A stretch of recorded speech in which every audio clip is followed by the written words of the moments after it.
Perindustrian, semua ingin Indonesia menjadi negara maju. Setidaknya semua masyarakatnya sudah lewat dari kelompok prasejahtera. Prasejahtera adalah kelompok masyarakat yang tidak sanggup menghidupi dirinya sendiri. Untuk makan saja dalam keseharian mereka bergantung pada orang lain. Misalnya anak di bawah usia 18 tahun yang biasanya, sekali lagi saya tekankan kata biasanya, ia masih bergantung pada orang tuanya. Intinya semua orang yang makan atau hidup memerlukan kehadiran orang lain. Mereka masuk kategori prasejahtera dan terutama mereka yang sudah di atas 8 tahun. Untuk menghilangkan strata prasejahtera maka Indonesia harus masuk ke level GDP 7.000 per kapita.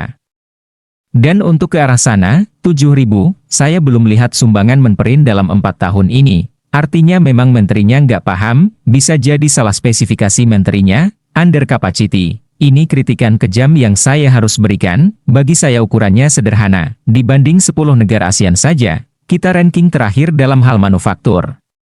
Hanya 8% bisnis manufaktur dalam kontribusi ekspor di Indonesia, bandingkan dengan Vietnam, Thailand, atau Singapura yang negara services, bukan negara manufaktur. Mereka semua jauh di atas Indonesia. Vietnam 76%, Thailand 62%, Singapura 56%. Indonesia 8,6%, dan hingga saat ini membangun manufaktur dan hilirisasi. Susah bener deh, saya nggak mau dikatakan curhat.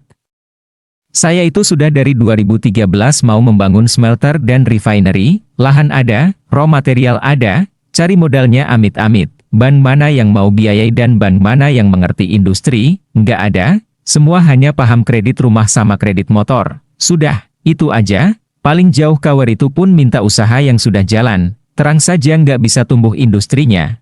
Nggak ada dukungan pemerintah, kalau nggak ngerti mendukung, ya kasih kemudahan deh, ngurus AMDAL saja 6 bulan, buat FS saja 6 bulan, 1 tahun hanya urus beginian doang. Kenapa nggak pemerintah saja yang lakukan itu?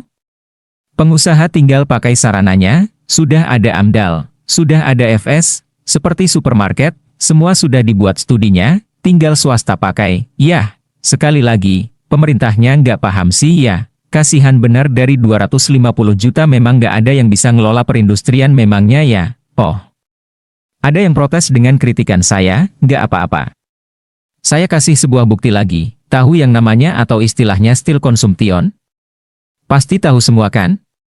Itu IHO, di sebuah negara, kebutuhan bajanya dibagi jumlah penduduk, dan sebuah negara dikatakan negara maju kalau per kapita mengonsumsi 300 kg baja, misalnya dia membangun rumah, beli mobil, membangun jalan, rangka jembatan negaranya buat kapal ikan, kapal dagang, gedung, pabrik, tangki storage dan banyak hal yang ada hubungannya dengan penggunaan steel. Korea Selatan itu 1,05 ton per kapita konsumsinya per tahun, Jerman itu 460 kg per kapita per tahun, Indonesia sejak tahun 2012 bertahan, sekali lagi bertahan, di 4 kg per tahun.